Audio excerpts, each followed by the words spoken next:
So, I want to go ahead and make a rational argument. Because imagine trying to argue rationality with people who don't want to see logic whatsoever. Alright? So, you know how, as a country, you know, we've kind of made it a ritual to rejoice in people's misery, you know? Yeah.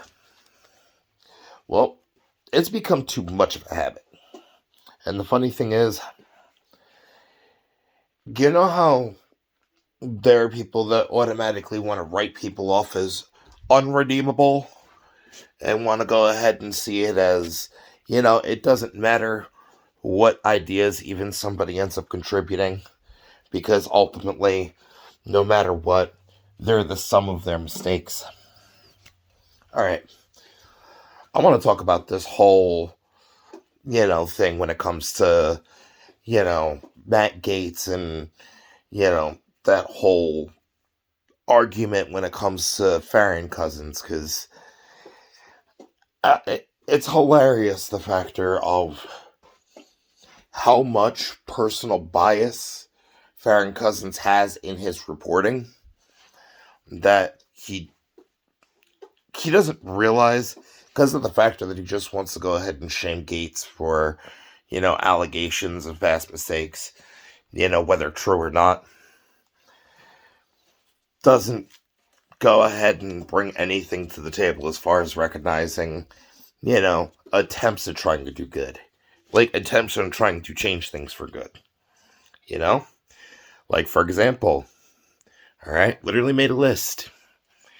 Alright, only because of the factor I want to point out that when that whole thing first started, I viewed him as an irredeemable piece of shit.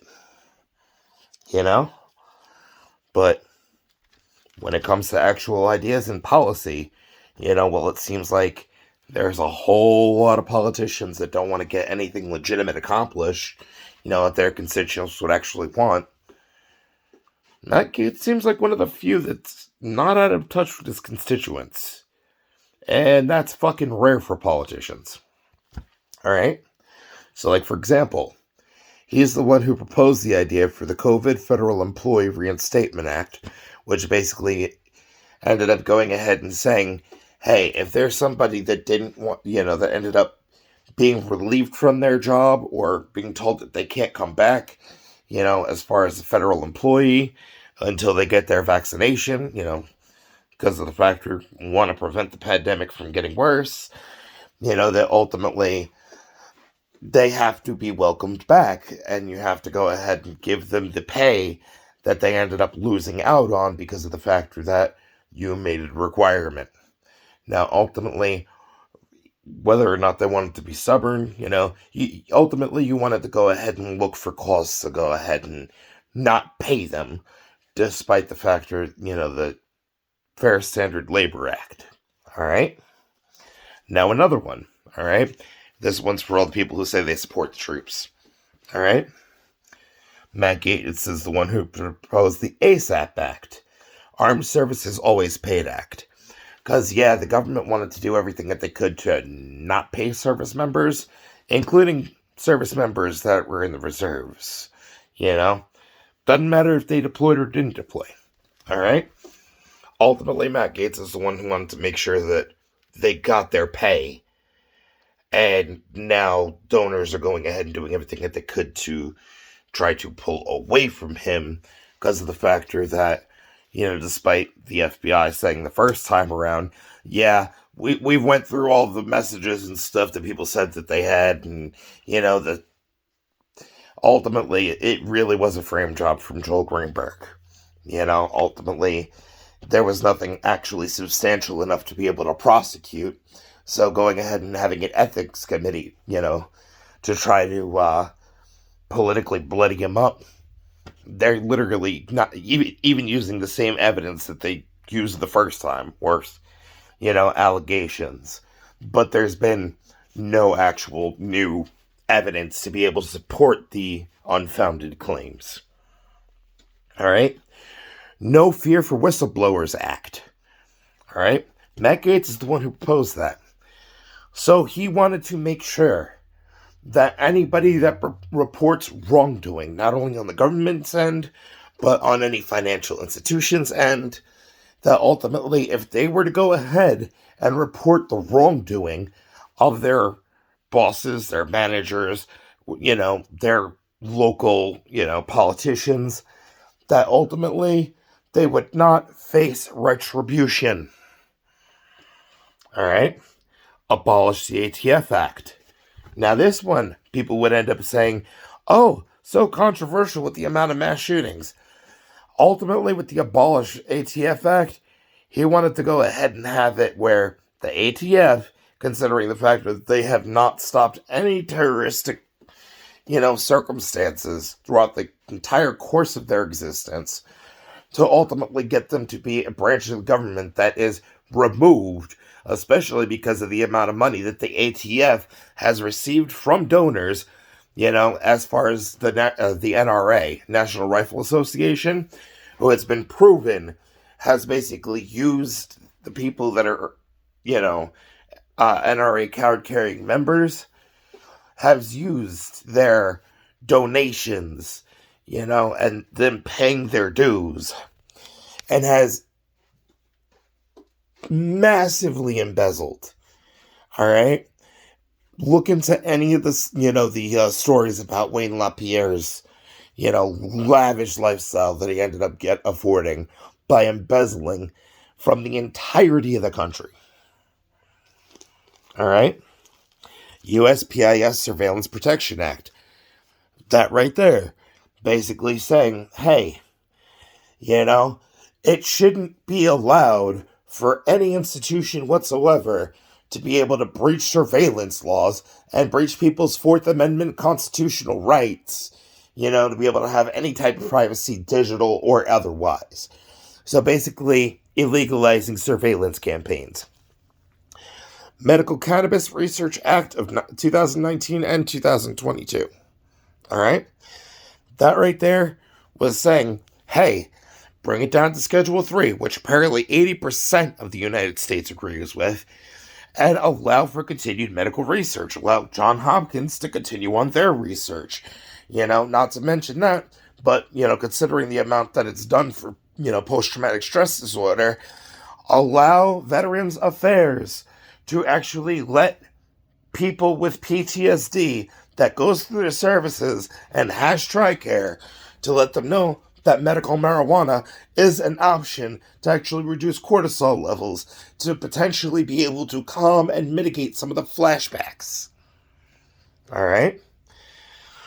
Here's another one. Lobbyist Accountability Act. Ultimately, wanted to actually allow ethics investigations for lobbyists, the people that go ahead and bring the money from the corporations to the politicians, to go ahead and try to sway their way without, bribery allegations and insider trading allegations. Yeah, he proposed that to actually have sexual assault claims actually be followed through with an ethics investigation of the same level and the same probe that politicians would end up having to deal with. So ultimately being like, hey, so the people that want to go ahead and control the money by being the middleman between the corporations and the politicians, let's go ahead and make sure that if there's any sexual assault allegations on their end, that they actually get taken as seriously and that it becomes as much of a scandal as if a politician were to get an allegation, false or otherwise, levied against them. So that way that they don't go ahead and be like, well, we're the one who controls if your campaign gets any money or not. And the funny thing is, now that corporate donors are actually going ahead and, trying to do what they can to, being like, yeah, we're not donating to Matt Gaetz or anybody else that, helped, get Kevin McCarthy out of there. Yet me and Tom last quarter, $1.8 million in, actual, donations, from grassroots donations. Yeah, what that's telling me is the factor that as far as constituents goes, he keeps proposing legislation that would actually help constituents. And ultimately, Kevin McCarthy wanting to be a roadblock, he did what he could to get Kevin McCarthy the hell out of there. And ultimately, now he's facing retribution because of the fact that the politicians that don't want to see anything done for people that are not the wealthy elite just want him gone. So ultimately, just Farron Cousins. You know how you say, be careful what you wish for, you just might get it?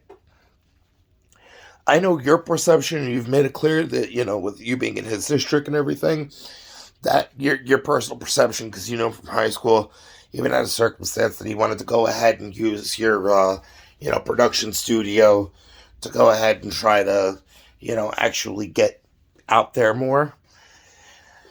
Yeah, I'd worry if you're on the right side of history, dude. Like, I'd really, and keep in mind, Matt Gaetz is one of the people who wanted to get money out of politics. So, you know how you always end up saying,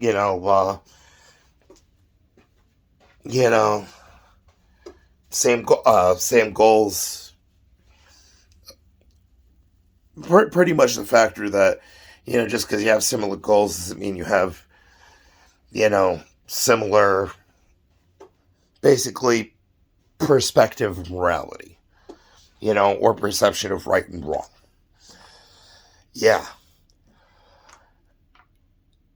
I'm pretty sure that we're trying to do what you can to be able to help Matt Gaetz get pushed the hell out of there with how much of a hellscape Florida is in the first place. You might end up realizing that you're going to get a much worse candidate. So, really analyze that. Really analyze it. And also analyze the factor that even with Matt Gaetz proposing all that, and all the good that would actually do, not only for the state of Florida, but for the country as a whole. Yeah. Yeah, you really might want to analyze what your personal vested interest in the situation is. Because ultimately, the factor that there was no co-sponsors and everything, it's seeming like Matt Gaetz might have been one of the few people that was not on a corrupt institution's payroll. So, might not want to push out one of the few people that, isn't part of the corruption. But we can agree he's still perceived as a creepy douche. All right, give that middle ground.